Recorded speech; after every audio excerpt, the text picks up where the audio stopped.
Opposition leader Omar Ayub کہتے ہیں آج ہم نے جلسے کرنا تھے لیکن پنجاب میں دفعہ 144 لگا دی. پنجاب کا ٹاؤٹ آئی جی یہ سب کر رہا ہے. قومی اسمبلی میں ان کا کہنا تھا کہ ایوان میں ارکان کی عدم دلچسپی افسوسناک ہے, ان کی تنخواہیں کاٹی جائیں.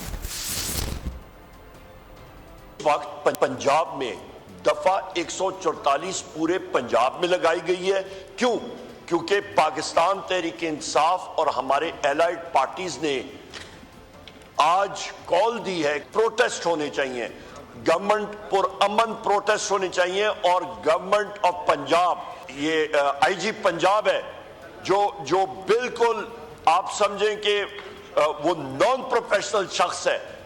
ان لوگوں نے جناب اسپیکر پورے پنجاب میں دفعہ 144 لگا دی ہے. ہم لوگ اس کو کنڈیم کرتے ہیں جناب اسپیکر, اور میں یہ آپ سے ریکویسٹ کروں گا کائنڈلی اس چیز کو آپ چیئر سے رولنگ دیں.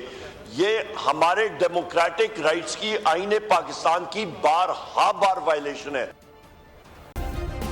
سبسکرائب کریں اور بیل دبائیں تاکہ کوئی خبر رہ نہ جائے.